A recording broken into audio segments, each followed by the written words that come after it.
தேவனாகிய கர்த்தர் உண்டாக்கின சகல காட்டு ஜீவன்களை பார்க்கிலும் சர்ப்பமானது தந்திரமுள்ளதாயிருந்தது. அது ஸ்திரீயை நோக்கி, நீங்கள் தோட்டத்தில் உள்ள சகல விருட்சங்களின் கனியையும் புசிக்க வேண்டாம் என்று தேவன் சொன்னது உண்டோ என்றது. ஸ்திரீ சர்ப்பத்தை பார்த்து, நாங்கள் தோட்டத்தில் உள்ள விருட்சங்களின் கனிகளை புசிக்கலாம், ஆனாலும் தோட்டத்தின் நடுவில் இருக்கிற விருட்சத்தின் கனியை குறித்து தேவன், நீங்கள் சாகாதபடிக்கு அதை புசிக்கவும் அதை தொடவும் வேண்டாம் என்று சொன்னார் என்றாள். அப்பொழுது சர்ப்பம் ஸ்திரீயை நோக்கி, நீங்கள் சாகவே சாவதில்லை, நீங்கள் இதை புசிக்கும் நாளிலே உங்கள் கண்கள் திறக்கப்படும் என்றும் நீங்கள் நன்மை தீமை அறிந்து தேவர்களை பெய்யால் இருப்பீர்கள் என்றும் தேவன் அறிவார் என்றது. அப்பொழுது ஸ்திரீயானவள், அந்த விருட்சம் புசிப்புக்கு நல்லதும் பார்வைக்கு இன்பமும் புத்தியை தெளிவுகிறதற்கு இச்சிக்கப்படத்தக்க விருட்சமுமாயிருக்கிறது என்று கண்டு அதின் கனியை பறித்து புசித்து தன் புருஷனுக்கும் கொடுத்தாள். அவனும் புசித்தான். அப்பொழுது அவர்கள் இருவருடைய கண்களும் திறக்கப்பட்டது. அவர்கள் தாங்கள் நிர்வாணிகள் என்று அறிந்து அத்தியிலைகளை தைத்து தங்களுக்கு அரைக்கச்சைகளை உண்டு பண்ணினார்கள். பகலில் குளிர்ச்சியான வேளையிலே தோட்டத்தில் உலாவுகிற தேவனாகிய கர்த்தருடைய சத்தத்தை அவர்கள் கேட்டார்கள். அப்பொழுது ஆதாமும் அவன் மனைவியும் தேவனாகிய கர்த்தருடைய சந்நிதிக்கு விலகி தோட்டத்தின் விருட்சங்களுக்குள்ளே ஒளித்து கொண்டார்கள். அப்பொழுது தேவனாகிய கர்த்தர் ஆதாமை கூப்பிட்டு, நீ எங்கே இருக்கிறாய் என்றார்.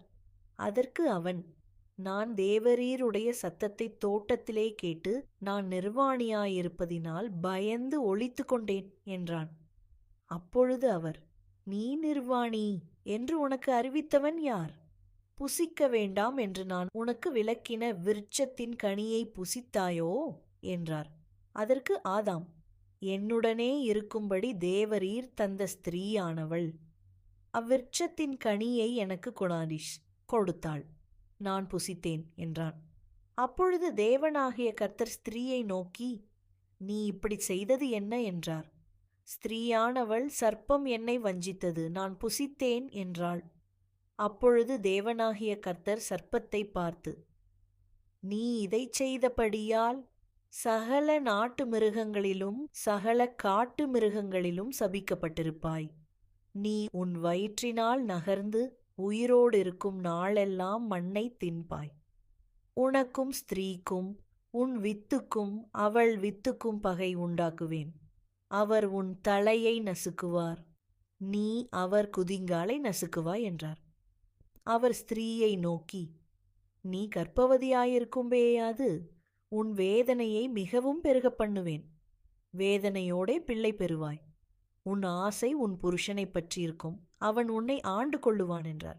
பின்பு அவர் ஆதாமை நோக்கி, நீ உன் மனைவியின் வார்த்தைக்கு செவி கொடுத்து புசிக்க வேண்டாம் என்று நான் உனக்கு விலக்கின விருட்சத்தின் கனியை புசித்ததினாலே பூமி உன் நிமித்தம் சபிக்கப்பட்டிருக்கும்.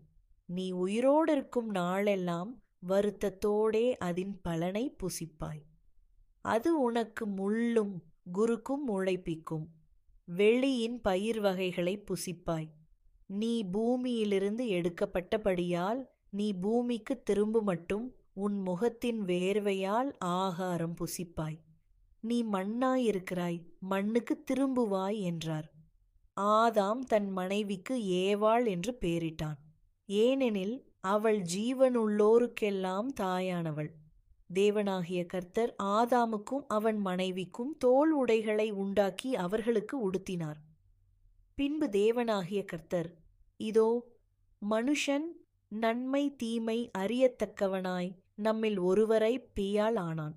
இப்பொழுதும் அவன் தன் கையை நீட்டி ஜீவ விருட்சத்தின் கனியையும் பறித்து புசித்து என்றென்றைக்கும் உயிரோடிராதபடிக்கு செய்ய வேண்டுமென்று அவன் எடுக்கப்பட்ட மண்ணை பண்படுத்த தேவனாகிய கர்த்தர் அவனை ஏதேன் தோட்டத்திலிருந்து அனுப்பிவிட்டார். அவர் மனுஷனை துரத்திவிட்டு ஜீவ விருட்சத்துக்கு பேயாம் வழியை காவல் செய்ய ஏதேன் தோட்டத்துக்கு கிழக்கே கேருபீன்களையும் வீசிக்கொண்டிருக்கிற சுடரொளி பட்டயத்தையும் வைத்தார்.